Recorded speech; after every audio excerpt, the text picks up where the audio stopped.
Bonjour, c'est la place de l'info, ravi de vous retrouver. Toute la semaine, nous avons balayé les grands événements à venir pour les pays de Savoie. Et aujourd'hui, nous allons parler du jumping international de Megève avec son président Frédéric Muffat. Bonjour. Bonjour. Alors ça fait 6 ans que ça dure, cette belle aventure. Oui. Comment vous avez eu l'idée d'un concours hippique dans les Alpes françaises? Vous êtes encore aujourd'hui le seul à l'organiser. Oui, il y a Grand Montana qui doit faire un concours cet été là. Mais comment c'est venu? Par passion, on avait envie de faire quelque chose avec Pascaline Frayère dans nos stations à Megève, dans le département, etc. Et puis bon, on en a parlé bêtement un jour. On s'est retrouvés en Suisse sur un concours, ma fille était là d'ailleurs, parce que ma fille fait du cheval. Et puis on a eu cette idée, puis on est parti dans cette belle aventure. Voilà. Et ça fait 6 ans que ça dure. Et ça fait 6 ans. Une aventure un peu folle, c'est beau, voilà, mais c'est une belle passion. Voilà. On va en reparler. Thierry, bonjour. Bonjour. Bon alors le jumping, c'est du 12 au 17 juillet, c'est peut-être un petit peu loin. On peut s'attendre à du beau pour cet événement. Écoutez, on est au mois de juillet, hein, donc au mois de juillet en général, en tout cas chose qui est sûre, à 90% voire 95%, c'est qu'il ne neigera pas. Ça, on est déjà sûr de ça. C'est une bonne nouvelle. Déjà une bonne nouvelle. Après non, c'est un petit peu loin quand même. Bon, un peu moins loin ce week-end, est-ce qu'on va enfin pouvoir profiter des terrasses? Alors, on devrait en partie pouvoir profiter des terrasses. Le temps va s'améliorer. On va vers une amélioration globalement, mais elle va se faire lentement. La stabilité va toujours être présente. Donc, on aura une petite période de transition vendredi où il fera pas très beau, mais pas très mauvais. Et puis, pour le week-end, on aura plutôt des débuts de journée très agréables, mais nettement plus chauds jusqu'à 25-27 degrés. Par contre, chaque seconde partie d'après-midi, le temps devrait tourner de nouveau à l'orage. Et donc des orages à prévoir en fin de journée et en soirée. Et alors après, pour le début de semaine prochaine, on ne sait pas trop si cette situation va se maintenir, à savoir si on aura de belles journées ensoleillées et chaudes, parce que la chaleur, ça c'est garanti. Par contre, c'est pour l'après-midi, on ne sait pas trop encore si ça va se dégrader avec des orages ou si ça va rester stable. Ça, on l'affinera dans les prochains jours. C'est terrible ce printemps quand même, Thierry. Oui, il n'est pas terrible, ça c'est sûr. Hein. On aurait rêvé avoir beaucoup mieux. Mais bon, voilà, il faut faire avec. Hein. De toute façon, on ne peut rien y faire. Vous y faites attention, je suppose, à la météo sur un événement comme celui-ci, tout en extérieur. Nos soucis majeurs, la météo. Donc, c'est vrai que 15 jours, 3 semaines avant le jumping, on est toujours avec nos téléphones, voir tiens, la semaine du jumping, il y a des orages tel jour. Enfin, voilà. Donc, en plus, c'est primordial pour la réussite de la manifestation. Hein. Voilà. Merci Thierry. Merci, Fanette. C'est la place de l'info.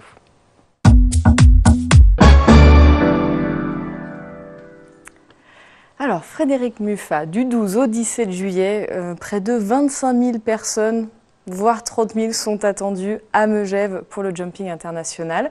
Comment on fait venir 25 000 personnes en plein mois de juillet à Megève? Ça s'est fait un petit peu tout seul. Hein. Enfin, oui, comment on fait venir? Nous, on s'est battu quand on a voulu monter ce projet de jumping, faire quelque chose, une compétition sportive, élégante et ouverte à tout le monde. Donc, il y a beaucoup de personnes qui à Megève, il y avait le côté un peu, les gens disaient un peu sélect, etc. Ce qui est faux. Beaucoup de personnes aujourd'hui de la région, de la vallée, viennent à Megève parce que c'est accessible pour tout le monde. Le jumping est accessible pour tout le monde. Les tribunes, c'est gratuit. Vous installez, vous passez vos journées à regarder des chevaux sauter. Il y a de la restauration. Tous les restaurateurs, nos partenaires jouent le jeu aussi pour que ce soit convivial. Donc c'est tout un village qui a l'organisation du jumping qui est derrière nous et qui fait ce succès.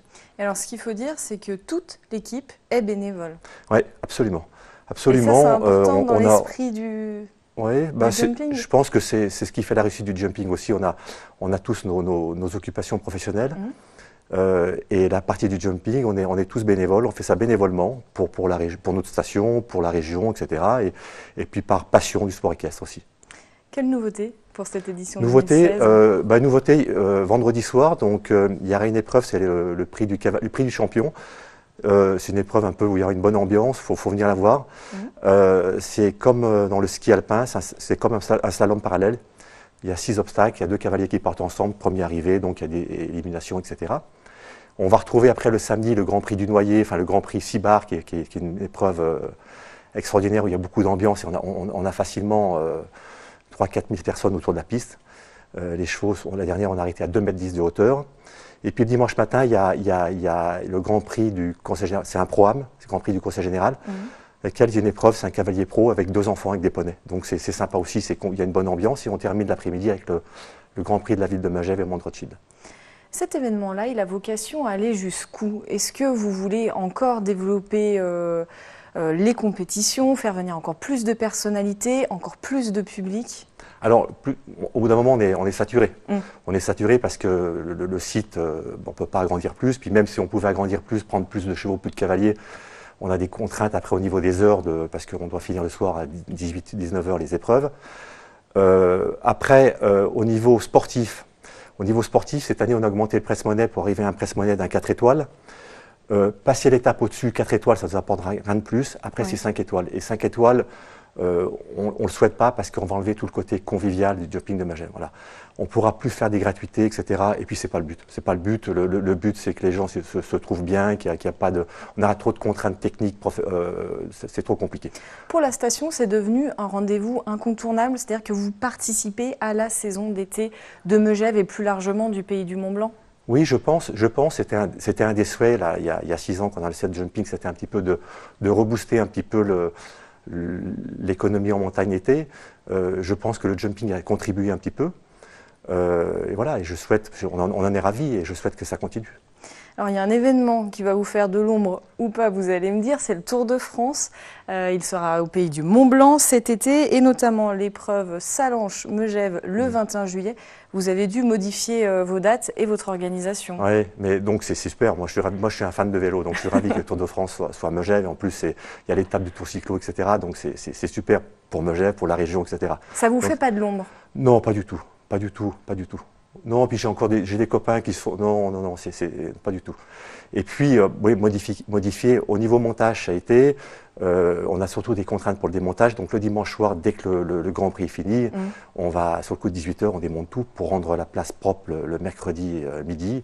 Et les camions arrivent du Tour de France. Voilà. Donc c'est un petit peu... Mais bon, on a une équipe, on a des professionnels avec nous, des gens habitués à des opérations, comme on dit, commando. Donc il n'y a pas de souci, ça se passera bien. La réussite d'un tel événement, en un mot, c'est quoi? C'est quoi l'ingrédient? Je pense que c'est côté convivialité. Ouais, on a mélangé au jumping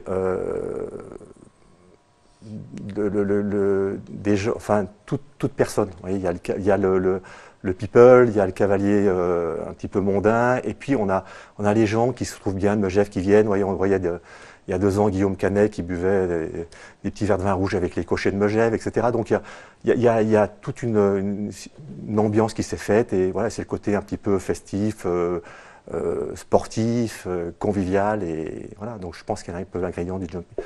Puis le fait aussi que, je pense, une fois de plus, je leur dis que toute notre équipe, c'est des gens bénévoles, on n'a pas d'intérêt financier dedans, donc c'est ce qui aide. Nous, notre souci avec Pascaline et mon association Megève Ancel, avec 3 autres, on sommes 5. Le souci, c'est de boucler le budget. Le budget, quand on a commencé, c'était 400 000 €. Aujourd'hui, on arrive pratiquement à 900 000 €. On a 96 partenaires. Donc on tape le porte chez les copains, etc. Tu veux pas nous aider, etc. Donc on a du petit partenaire à 500 €, du petit partenaire qui nous donne 50, 60 000 €. Mais voilà, c'est 96. Donc c'est un travail à plein temps. Voilà. Dans un instant, je reçois Vincent Rolland, donc, qui est coprésident de Savoie Mont-Blanc Tourisme. Le territoire des Pays de Savoie se prête bien à l'organisation de tels événements. C'est-à-dire qu'il y a une dynamique qui est positive. Justement, vous parliez de 90 partenaires, 96 partenaires. Ouais. Bah ça, le département nous aide beaucoup. Hein, nous aide beaucoup. C'est un partenaire qui est avec nous depuis 3 ans, qui nous aide, qui nous soutient, etc. Donc voilà. Et mon souhait, c'est encore plus les impliquer dans le futur, hein, qu'on puisse encore plus organiser, amener des nouveautés qui peuvent nous aider. On est prêts, nous, à évoluer, pour évoluer, etc. Donc, qu'est-ce qu'on vous souhaite pour ce mois de juillet 2016? Une belle météo. Mieux que le printemps. Mieux que le printemps. Et après, c'est gagné. Il n'y a pas de souci. Merci beaucoup. Merci d'être venu. Merci. Dans un instant, donc, Vincent Rolland, coprésident de Savoie Mont-Blanc Tourisme, me rejoint sur ce plateau, juste après la pub.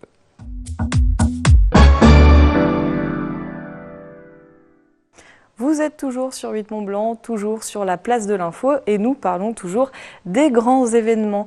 Vincent Rolland, coprésident de Savoie Mont-Blanc Tourisme, m'a rejoint sur ce plateau. Bonjour. Bonjour. Alors, on vient de parler du Jumping International de Megève. Le coprésident de Savoie Mont-Blanc Tourisme que vous êtes est fier d'événements comme celui-ci, organisés avec des bénévoles, faits pour accueillir le plus de monde possible.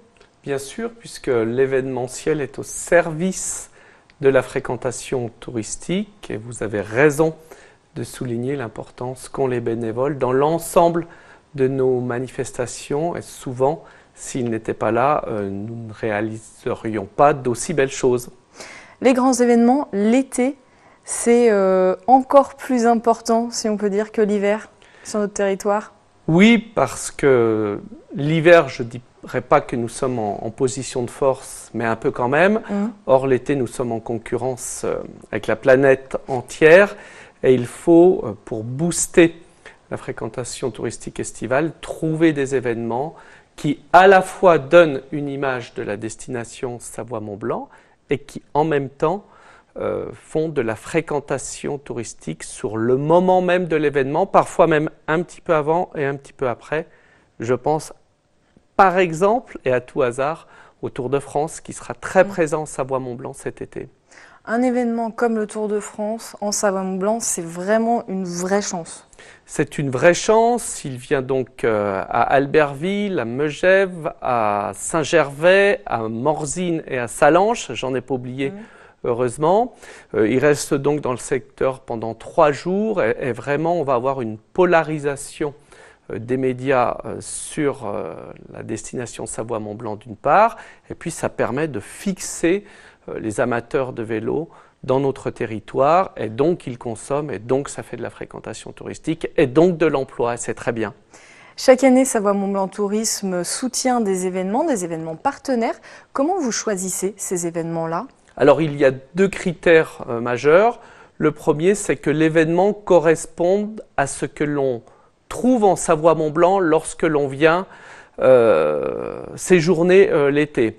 Et la deuxième chose, il faut que l'événement ait une portée internationale. C'est comme ça donc que l'Assemblée des Pays de Savoie aide les communes qui accueillent le Tour de France par exemple, aide les communes qui vont accueillir des Coupes du Monde de VTT trial comme au Ménuire ou à Albertville, et qu'ensuite la promotion, l'installation, le marketing est réalisé par Savoie-Mont-Blanc. C'est Savoie-Mont-Blanc qui est chargé de la mise en œuvre, puisque c'est la marque territoire de l'Assemblée des Pays de Savoie.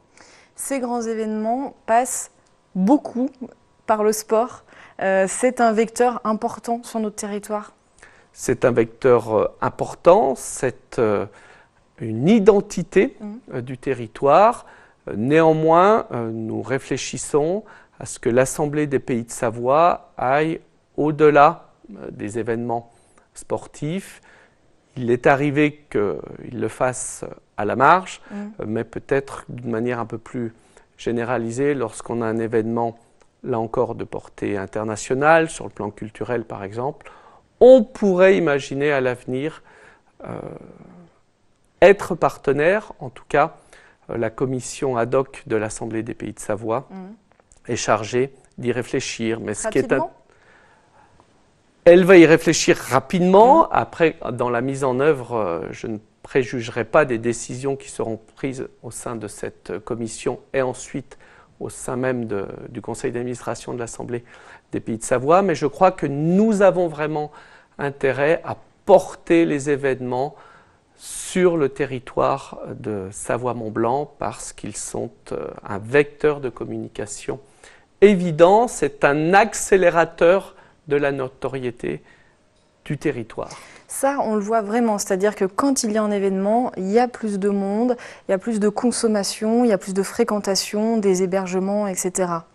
Absolument, et notre rôle, je crois, au niveau de Savoie-Mont-Blanc, c'est de venir sur ces événements internationaux parce qu'on cherche à élargir le cercle de la clientèle et on va désormais la chercher de plus en plus loin. La clientèle locale, ça ne suffit pas?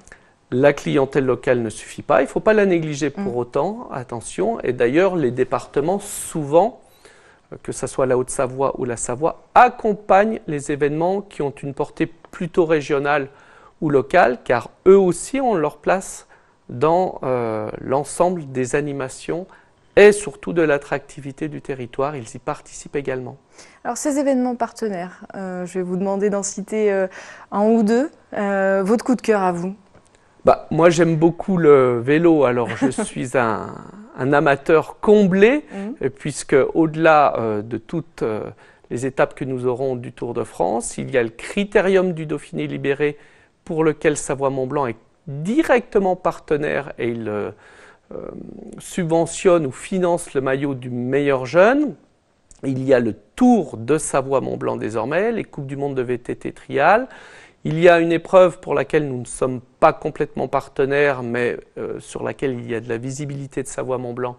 C'est la Coupe du Monde de saut à ski à Courchevel, qui aura lieu cette année au mois de juillet et non plus au mois d'août comme d'habitude. Il y a l'Evian Championship, qui est un nouvel événement financé par l'Assemblée des Pays de Savoie et relayé par Savoie-Mont-Blanc. Alors sur un événement par exemple comme l'Evian Championship, il y a une synergie des acteurs qui se crée, c'est-à-dire que Savoie-Mont-Blanc Tourisme est présente, il y a les organisateurs évidemment, mais l'ensemble des accueillants, je pense à l'hébergement, aux différentes activités d'animation, sont mobilisés. L'idée, c'est vraiment de proposer une offre clé en main aux personnes qui viennent chez nous.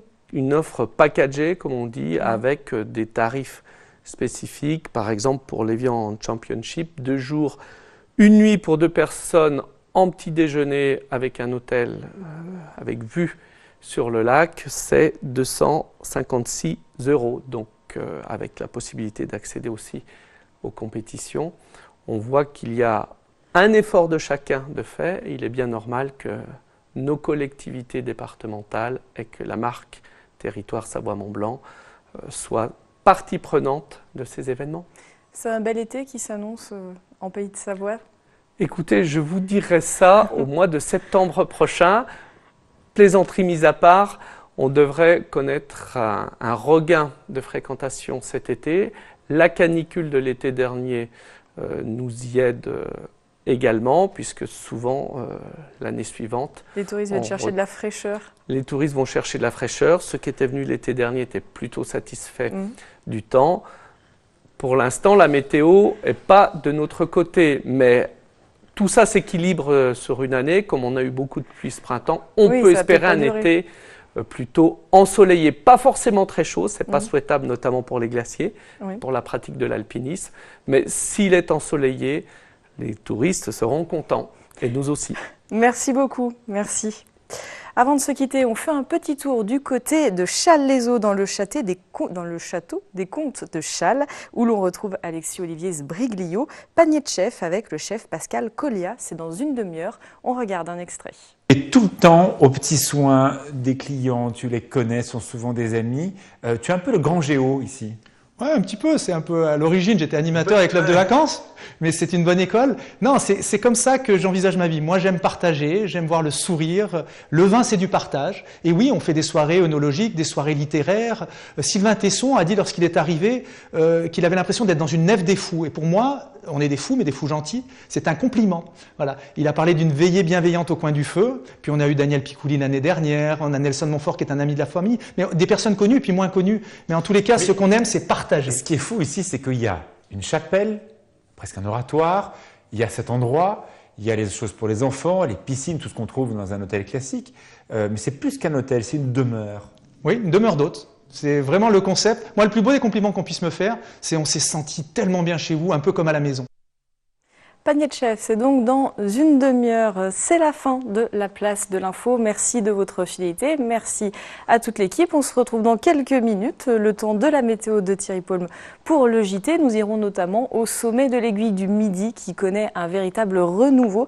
Aujourd'hui, 3 inaugurations ont été célébré au sommet de l'Aiguille. Donc on ira prendre un peu d'altitude. Je crois qu'il y avait de la neige, Vincent Rolland, au sommet de l'Aiguille du Midi aujourd'hui. Sans doute.